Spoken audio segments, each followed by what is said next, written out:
pada bulan Agustus tahun 2023 BPS mencatat ada kurang lebih 10 juta ya generasi Z itu menganggur. Wah. Gitu ya. Ini bisa jadi nih kurang order.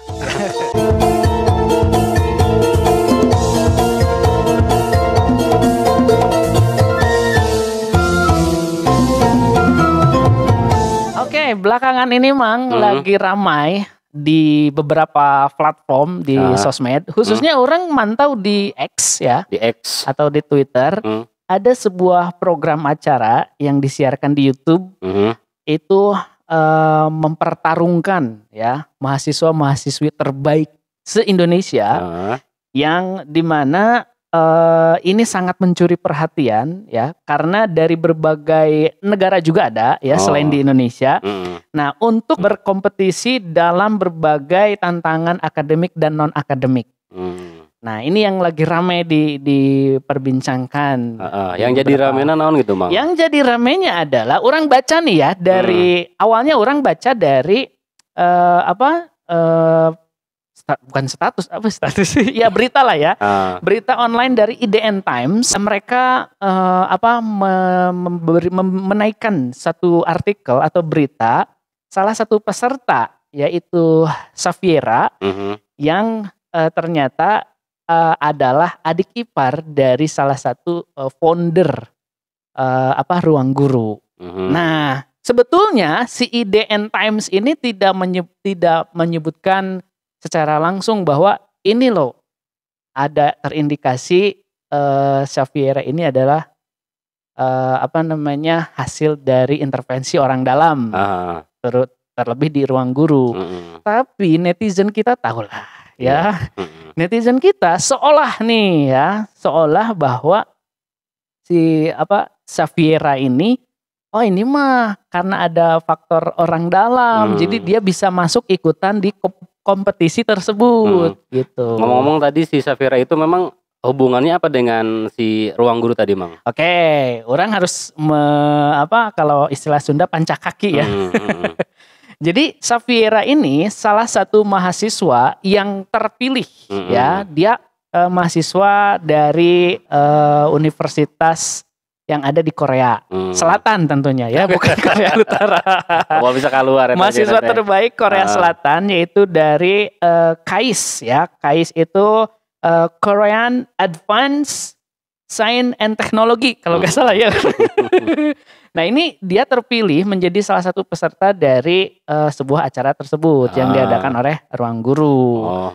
Nah, setelah orang riset ternyata memang Safiera ini adalah adik ipar dari salah satu founder Ruang Guru tersebut atau CEO lah ya, Belva Devara gitu. Nah, ini yang membuat netizen jadi liar nih, bola panasnya. Jadi bahan rujakan gitu. Ya, bener dirujak tuh di X, habis lah ya.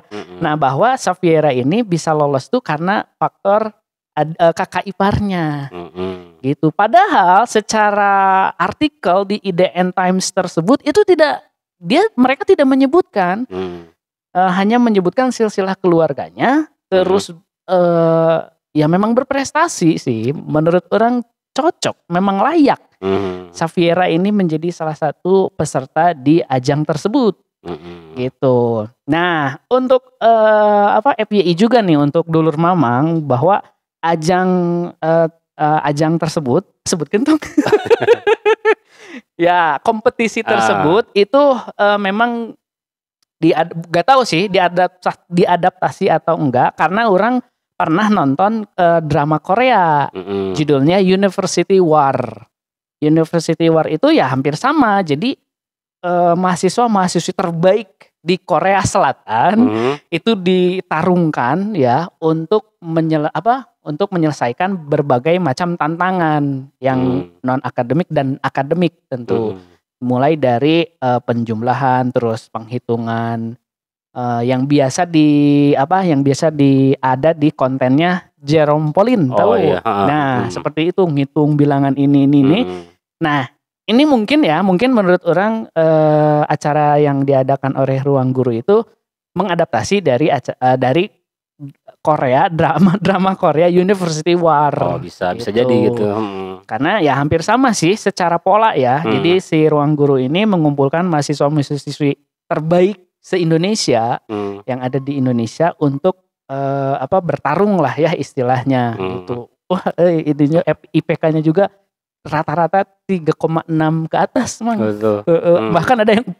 Ada. Asli. Pastilah nama mahasiswa terbaik emangnya. Fakultas Kedokteran. Cum laude unggul lah meureun gitu. Mau mungkin anu 2,7 sekian lah gitu. Apalagi kampus kita. Nah, orang melihat ya dari acara tersebut sangat mengedukasi dan bahkan netizen di sana berkomentar bahwa ayolah naikin ke TV karena ini sangat mendidik sekali. Benar. Gitu ya. Mulai gamesnya itu yang orang yang orang tonton mulai dari mengingat angka gitulah ya, terus menjumlahkan variabel-variabel yang kayak gitulah. Orang sih bukan orang matematika.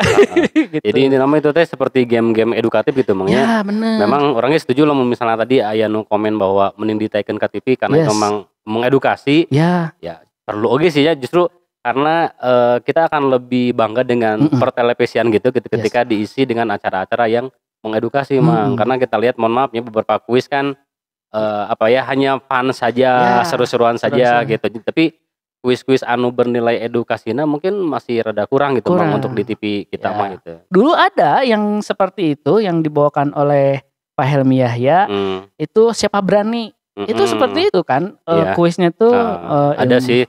Ya tapi ain-ain nama gitu kan lebih ke fun lah gitu. Iya. Seru-seruan. Hampir gak ada. Lebih banyak penontonnya pagi-pagi ambiar. Nah, atas tuduhan miring lah ya disebutnya, tuduhan miring dari netizen kita bahwa Xaviera ini diduga ada intervensi orang dalam gitu ya, yaitu kakak iparnya. Menurut orang terlalu naif lah ya, netizen kita langsung menjajah ke sana. Karena mungkin kalau dulu Mamang ada yang nonton, sekarang tuh sampai episode 4. Minggu ini tayang episode 5 mungkin lah ya. Dari episode 1 sampai episode 4, Xaviera ini memang benar-benar menonjol kepintarannya. Langsung ngelong ke orang. Salah. Orang fokus ke dada mana.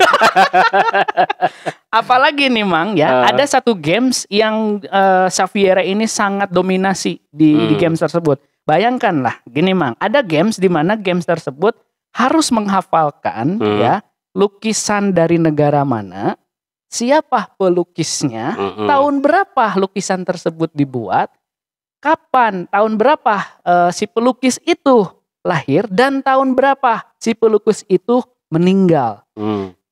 Si peserta tuh harus menghafalkan itu. Bayangkan, Mang, dari 100 lukisan itu harus dihafal semuanya. Sedetail itu. Sedetail itu.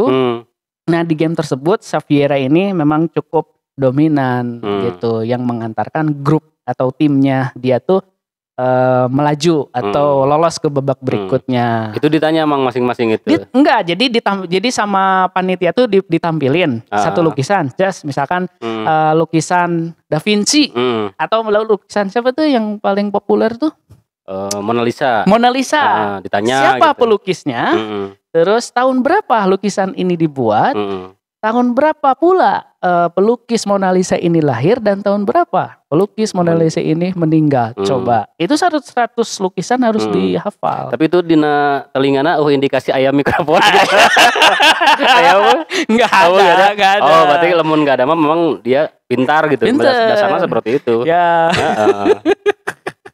Tapi kan kalau ngomongin masalah itulah ya, hal-hal yang dituduhkan, hal-hal miring yang dituduhkan oleh netizen tentang ordal atau orang dalam, kalau kita secara istilah gitu ya, ordal itu kan orang dalam yang memberikan rekomendasi atau yang memberikan kesempatan informasi gitu ya kepada seseorang untuk bukan menampaki bisa masuk atau bisa mengikuti di suatu kompetisi atau di pekerjaan lah yang paling umum lah ya.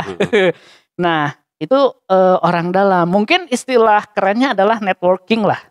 Jaringan. Sih, jaringan. Bisa. Itu halus nama gitu halus ya. Banget. Padahal secara istilah ya sama-sama aja kan. Networking itu ya sama, memberikan kesempatan, memberikan peluang kepada seseorang untuk bisa berada di satu bidang atau di satu lembaga atau di perusahaan. Itu ya tentang ordal itu. Tapi ngomongin masalah ordal khususnya bagi orang ini selama hidup lah ya, selama hidup. Dramatis pisannya. Selama hidup orang memang merasakan lah ya adanya orang dalam atau rekan lah ya.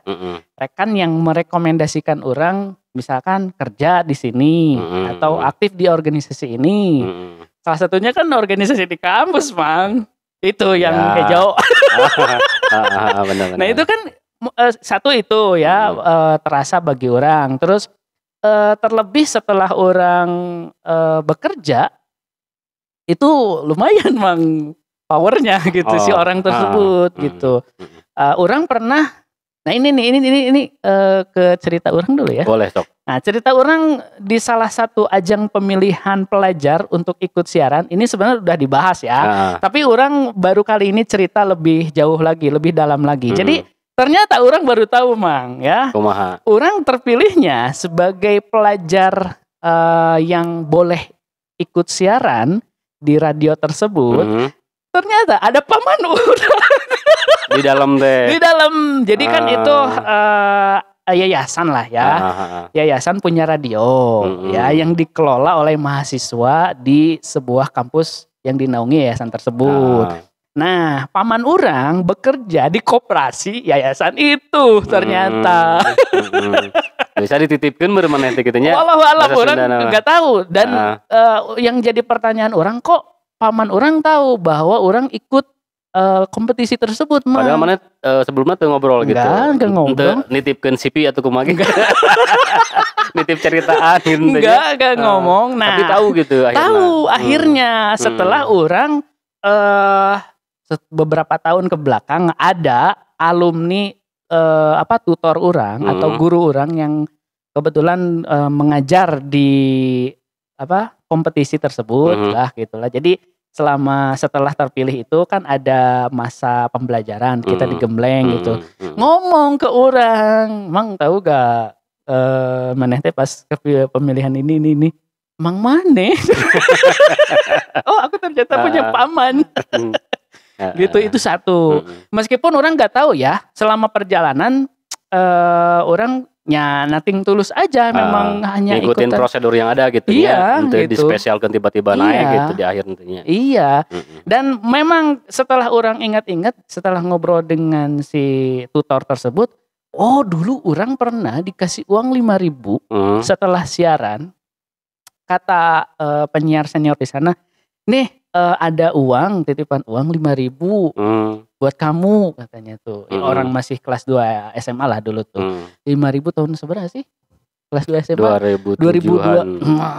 Lulus 2000 sama. Orang lulus 2005. Berarti rentang waktu 2002 2003 kan. Oh ya 2000. Gede kan 5.000 tuh lumayan gitu. Orang bisa buat ongkos sama jajan dulu tuh. Orang ya nerima aja dan bodohnya orang emang gak nanya. Pikir orang dari pendengar. Karena kan ada pendengar yang biasa datang ke studio ngasih makanan atau uang gitu. Ya ternyata itu dari paman aku. Gitu. Terlebih kerja ya ada lah gitu. Memang sekuat itulah ya pengaruh orang dalam atau networking gitu lah ya. Nah mungkin Maneh punya gak atau pernah masuk di suatu lembaga di pekerjaan ada bantuan dari orang dalam atau justru Maneh jadi orang dalamnya gitu? Namun orang pribadi saya ingat orang sih dukanya lo misalnya memang jika tadi Maneh mungkin ada orang-orang yang membantu orang tapi orang tak apal gitu ya. Karena memang setahu orang gitu ya, namun misalnya orang masuk kerja untuk misalnya minta bantuan orang dalam, orang rasa akan pernah menemukan gitu, Mang. Oh, oke. Tapi tetap orangnya berpositif thinking mungkin ada juga gitu ya. Tapi ini paling pengalaman orang pernah kurang dialami teh. Ya dulu orang waktu di itu gini kan, Jahit. Lain. Oh, di Komunika. Di Komunika we nya gitu. Itu kan orang teh dulu dikasih tanggung jawab gitu Mang di bagian serverna, dan memang orang di sana tuh bisa sendiri karena itu servernya kan 24 jam. Otomatis orang kudu nyari partner walaupun sebenarnya memang sip-sipan lah gitu. Lawan sip lah gitu. Lawan sipan. Nah, kebetulan pas lawan sip nu awal orang dia resign, orang dimintalah gitu. Sok silakan cari lawan sip orang gitu nya. Nah, dari pihak komunikasi sendiri gitu nya ke orang teu ngasih intervensi kumaha gitu nya, cuman sok ngabebaskeun senyaman mungkin, karena memang orang waktu itu kuliah oge Mang kan ya. Jadi orang kerja di komunikasi itu bisana malam, di sore ke malam, karena siang kan orang kuliah. Nah, makanya mungkin dengan ngelihat posisi orang seperti itu dari pihak komunikasi sendiri ngasih kebebasan ke orang. Silakan cari mungkin kalau ada temen gitu ya, orang anu bisa dari siang kerjasama jeung orang gitu. Dan akhirnya ya orang mungkin karena berpikirna orang harus bisa mengamankan posisi orang kan Mang gitu ya. Kalau misalnya memang orang tuh bisa mengamankan posisi orang bakal susah lah antara kuliah jeung kerja gitu. Dan akhirnya orang inisiatif manggil orang-orang nu orang dikenal. Nah, salah satunya teh alo urang gitu. Oh, Anda jadi pamannya berarti. Sebalikan di mana gitu nya. Ya alo urang gitu. Bukan alo, Kapi Adi, maaf. Kapi Adi. Sepupu lah ya. Nah, kenapa orang di sana ngambil orang deketin orang gitu? Karena orang tadi punya kepentingan dalam tanda kutip untuk bisa mengamankan jam kerja orang dengan jam kuliah orang. Dan ketika misalnya orang nalek bahasa Sunda namanya, atau nanya-nanya lah gitu, mau wawancara, ya bersedia tuh kalau misalnya ditempatkan kerja di bagian tapi dengan konsekuensi waktu siang, pagi sampai ke sore gitu. Walaupun sebetulnya kan harus balance merenangnya, misalnya jam siang atau jam malam misalnya gitu, tapi karena memang kepentingan orangnya beda, akhirnya orangnya nalek lah sebelum dia mau masuk kerja, siap ditempatkan untuk waktunya siang gitu. Dan memang mungkin karena hari kita mah kedekatan ya, ada mungkin saudara orangnya ngerti dengan kenapa orang minta seperti waktunya, karena ngerti dengan posisi orang waktu orang nu di siangnya gitu. Dan akhirnya ya mungkin beberapa kali orang tanya itu, bahkan temen waktu SMP orangnya pernah kurang dipanggil sama, jadi 2 orang kurang diintervensi teh dalam tanda kutip gitu nya. Anda banyak merekomendasikan orang. Ya sama lah intinya begitu Mang. Kalau misalnya kenapa misalnya orang tidak membuka secara umum gitu, orang berpikir kayaknya mual bisa selama nyimpen omongan untuk dia mengerti ke orang dengan kondisi orang, karena orang lain mungkin terpedulinya, tapi ketika teman atau misalnya saudara dengan nu deket jeung orang jeung apal aktivitas orang, setidaknya mereka bakal lebih gampang untuk dibujuk gitu, ditempatkan di waktu memang orang tuh bisa kerja di sana gitu. Gitu. Tapi orang sih tetapnya dalam mengerti gitu Mang, konsekuensi dari ketika kita mengambil orang yang kita kenal atau mungkin merekomendasikan jalur ordal gitu ya. Tentu orangnya ngelihat kompeten nah gitu kan. Dulur orang atau babat orang banyak sebenarnya kan. Tapi orang henteu sembarangan nyaplok-nyaplok orang. Dilihatnya lacing track record kedisiplinanana gitu. Track record kejujuran dan profesionalitas kerjana kumaha gitu. Ketika dia memang mumpuni, ya why not gitu orang gitu. Kecuali misalnya ternyata orang direkomendasikan teh orang mungkin tidak tepat gitu, tidak kompeten, ya orangnya dosa sebetulnya mah gitu. Nah, dengan beberapa konsekuensi seperti yang disebutkan Maneh salah satunya tadi ya, tentu ada dampak dan dampak positif dan dampak negatifnya. Pasti. Menurut Maneh ini apa aja nih kira-kira nih dampak positif negatif pasti aya Mangnya gitu. Dampak positif yang pertama adalah akses informasi yang cepat dan akurat gitu. Yang kedua, kemudahan dalam proses bisnis tentu Mang. Nu katilu, peluang kerjasama dan kemitraan. Nu kaopatna, pemecahan masalah yang lebih efisien. Itu nu kira-kira hal-hal positif gitunya. Jadi akan namanya misal dari segi waktu orang rekrutmen cepet, dari kemitraan oge cepet, tentu butuh waktu anu lama lah gitu dina misalnya ngiklankeun atau misalnya rekrutmen dan sebagainya gitu. Karena lebih tahu dari awal, si orang ini tuh begini gitu. Nah, dampak negatifnya kira-kira apa nih? Kan tadi dampak positif ya, ada 4 poin karena memang itu bisa menjadi filter ya bagi kita di awal. Karena kita tahu ini memungkinkan filternya, terus secara proses rekrutmen atau interview juga lebih cepat gitu ya, karena setidaknya ada dasar lah ya tentang orang ini seperti apa gitu. Nah, itu kan dampak positif. Nah, dampak negatifnya nih apa kira-kira? Di samping tadi aya dampak positif tentu aya konsekuensi negatif oge emangnya gitu nu bisa terjadi di antaranya aya istilah disebut nepotisme dan KKN. Itu yang pertama. Yang kedua, penurunan moral dan motivasi karyawan. Itu juga rentan terjadi. Yang ketiga, ketidakadilan dalam kesempatan. Dan terakhir, risiko keamanan informasi. Itu nu paling menonjol dari dampak negatif ketika aya ordal gitu. Tapi tadi sih kembali oge emang ke bagaimana si orang dalamnya itu bisa ngelihat bisa ngelihat si calon anu adek masuk gitulah. Yang direkomendasikan. Karena ya memang orangnya berbicara masalah pengalaman gitu ya di dunia kerja.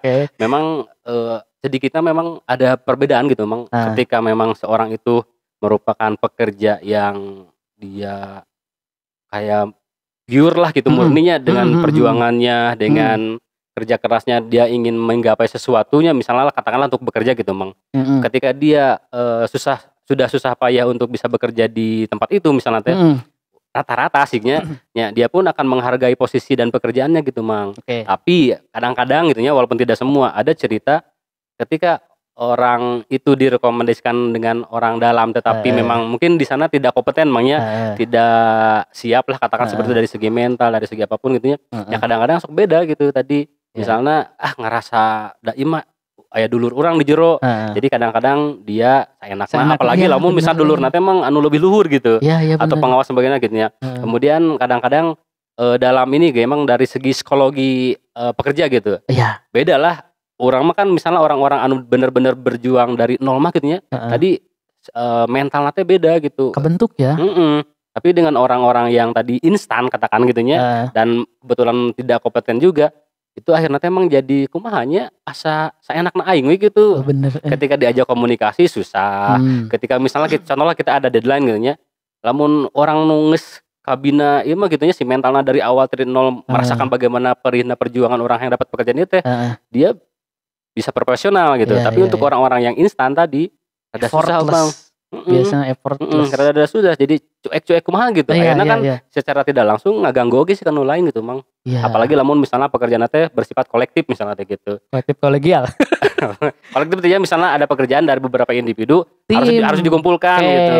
Kan percuma misalnya ada 10 orang, yang 9 sudah masuk, yang satu enggak. Ngeganjel kan bisa di finish kan gitu, bisa diselesaikan. Bener nah itu salah satu mungkin pengalaman orangnya di pekerjaan yang dulu gitu yang pada akhirnya akan membuat si orang yang merekomendasikan aduh gimana gitu gak enak ke atasan atau ke yang punya usaha gitu kan. Parahna tadi emang sebetulnya orangnya punya beban tersendiri, mungkin mananya pernah mengalaminya ketika kita merekomendasikan seseorang dan ternyata itu apa ya tidak sesuai ekspektasi orang, tentu beban yang pertama dirasakan orangnya gitu merekomendasikan gitu. Makanya tadi ketika memang orang ingin merekomendasikan seseorang itu harus benar-benar kompeten lah gitu, profesional gitu. Nah, tapi ada hal juga, ada beberapa hal sih yang harus diperhatikan bagi dulur mamang ataupun ya orang lah ya, karena orang pernah di posisi ini,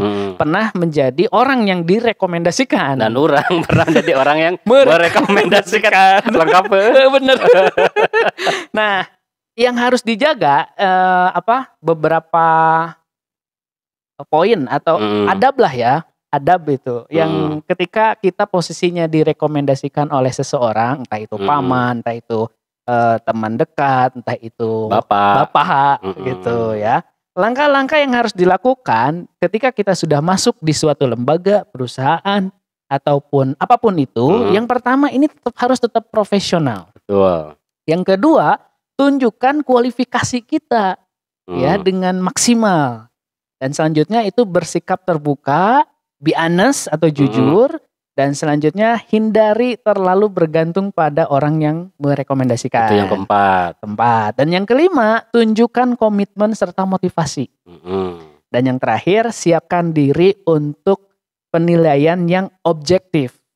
Nah, itu yang harus diperhatikan tuh. Gak apa-apa, misalkan ada dulu memang, orang udah terlanjur menjadi orang yang direkomendasikan oleh seseorang. Jadi kan akan ada merasa orang harus berbalas budi, yang kurang rasakan gitu. Iya. Gitu.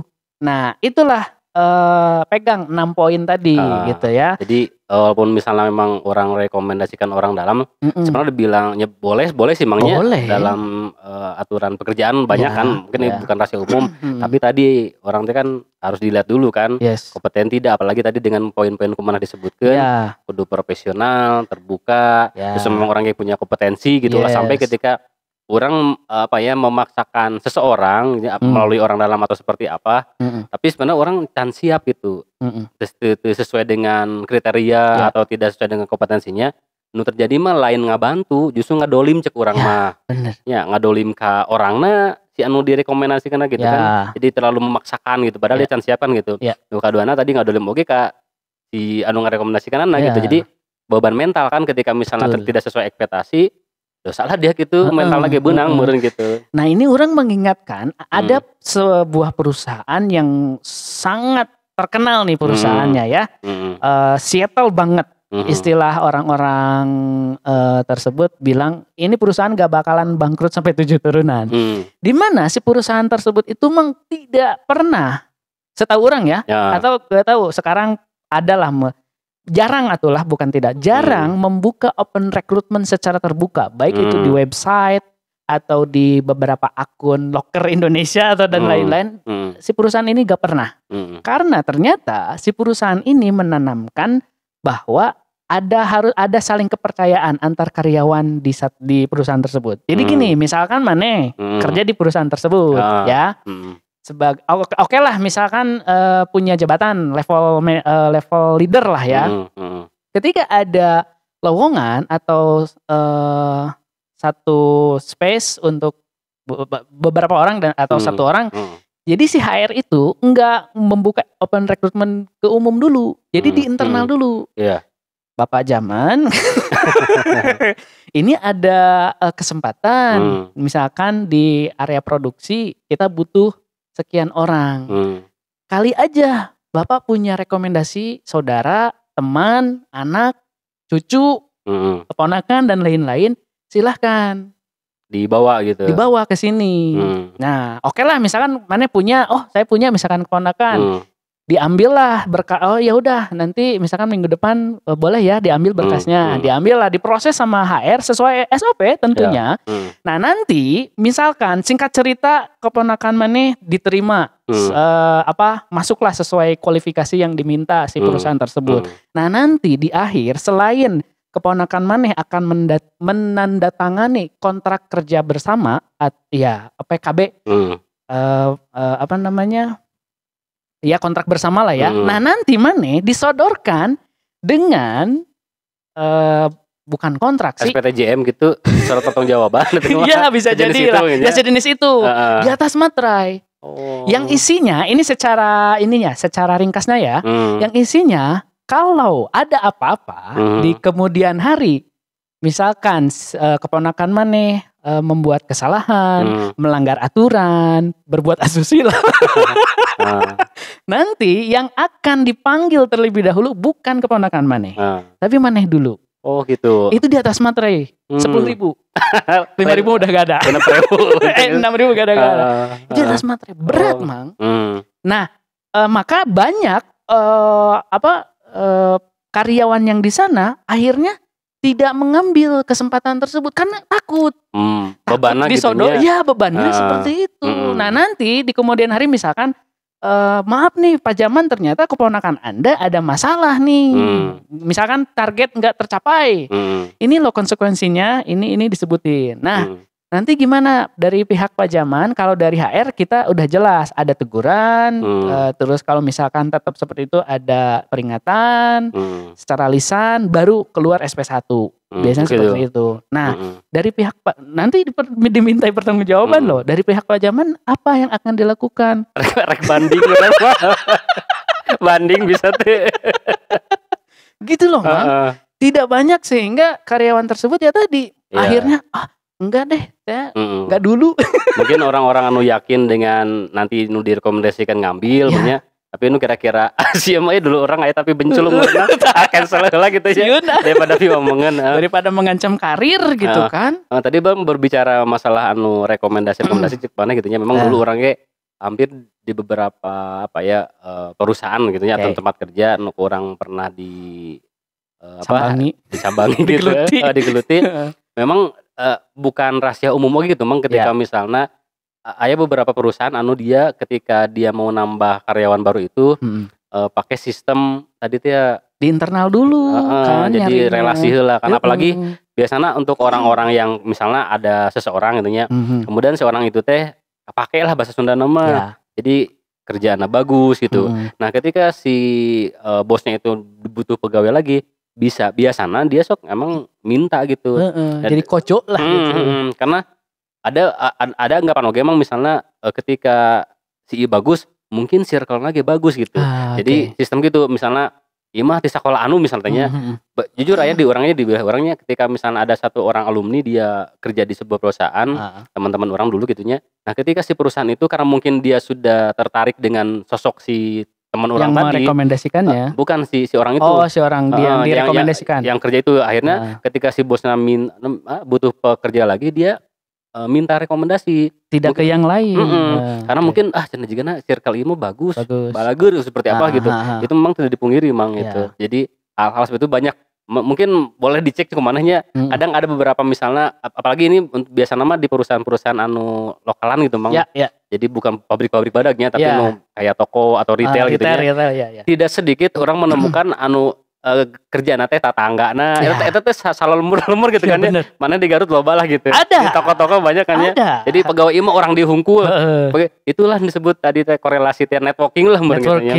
jadi memang kalau kita berbicara masalah di orang dalam sih bukan rahasia umumnya gitu ya selama tadi memang kompeten dan bisa profesional orang mah tidak masalah lah gitu. Ya benar. Nah dengan diuraikannya gitulah ya tentang networking atau orang dalam. Lantas apa bedanya dengan dinasti politik? Jauh katanya. Tapi gini, dari tadi kan kita ngebahas tentang orang dalam, networking, benefitnya seperti apa, dampak positif dan negatifnya seperti apa. Orang akan kembali ya ke bahasan awal tadi, bridging kita bahwa bahasan ini berawal dari sebuah kompetisi tersebut. Nah, orang akan mempertebal tuh akan lebih meyakinkan dan menegaskan dulur mamang bahwa sosok Xaviera ini setelah ku urang di riset riset filenya data-datanya profilnya bisa jalan di riset kemana. Nah ternyata Xaviera itu emang pinter Mang keturunannya tuh memang pinter-pinter keluarganya gitu. Coba nih bayangin aja sama dulur mamang dan manehnya emang orang tuanya itu ya si orang tua Xavieranya itu dia benar-benar memang mempersiapkan anaknya itu untuk menjadi sosok yang jenius lah ya kalau dikatakan jenius gitu. Dia mereka nih orang tuanya itu mempersiapkan segala sesuatunya dilihat dari ketika Xaviera ini akan menginjak ke sekolah ke jenjang SMA orang tuanya itu memberikan kebebasan silahkan milih sekolah milih gitu. Sendiri milih sendiri mau di mana tapi harus dengan siap dengan segala konsekuensinya. Nah dia menjadi salah satu siswa yang mendapatkan beasiswa penuh di Korea. Ini SMA loh. Jadi di usia 15 tahun lah ya, berarti kurang lebih SMA tuh dia udah emang struggle itu dia berjuang untuk mendapatkan beasiswa penuh di SMA salah satu SMA di Korea Selatan. Nah ini masih satu yayasan lah ya kalau kita bilang itu KAIS masih di Korea Advance apa gitulah ya. Nah ini satu yayasan ada jenjang SMA-nya. Nah dia masuk di SMA tersebut, terus dia mendapatkan beasiswa penuh dengan segala perjuangannya. Bahkan dia menceritakan bahwa satu-satunya murid dah ya kalau SMA murid internasional. Jadi di sana tuh ada murid internasional dan ada murid lokal. Nah, dia satu-satunya murid internasional yang mengalami diskriminasi kasar teuing tuh sih. Intervensi gitu tuh malah? Enggak, jadi dia dijauhi oleh teman-temannya karena dia salah satu yang berhijab. Oh, gitu. Dia harus berjuang dalam keadaan teman-temannya tidak mengajak belajar, bermain, tapi dia menunjukkan dengan prestasi pada akhirnya berbalik. Dia dari mereka teman-teman dia itu jauh jadi mendekat karena dia menunjukkan bahwa aku bisa gitu dengan kondisi jauh dari orang tua, terus struggle dengan segala persiapannya gitu. Dia menunjukkan pada akhirnya teman-teman itu baik gitulah ke Xaviera ini. Nah, itu bayangin aja coba. Di posisi Xaviera, jadi jangan terlalu cepat lah untuk menyimpulkan. Lihat juga prosesnya gitu, karena kebayang ke orang usia SMA gitu Bang, tapi bisa dapat beasiswa ke luar negeri, bukan abal-abal lah gitu, bukan kaleng-kaleng deui nya. Jangankan pikiran lagi Bang, jangankan untuk ke luar negeri, orang kadang-kadang di lokalan oge kan susahnya. Iya, mentok donasi deui.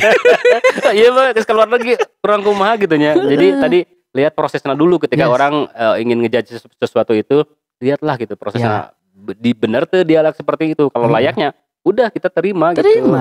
Karena memang berkompeten gitu. Kalau misalkan memang oke lah dijudge seperti itu terus tidak berkompeten, ya oke. Kita mau mangga silakan. Balik lagi ke netizen gitu, netizen ya, pribadi masing-masing. Paling ujung-ujungnya digembok lah aku deh. Tapi ini sangat menunjukkan sekali. Ya, mungkin kalau dulu Mamang yang nonton ya kompetisi tersebut, lihat di episode 3 atau 4 lah, orang lupa lagi ya. Dia performanya bagus di games tersebut. Gitu lah ya. Ngomong-ngomong masalah ordal, ya boleh saja gitu kan. Asalkan orang tersebut handal dan juga profesional. Hidup ordal.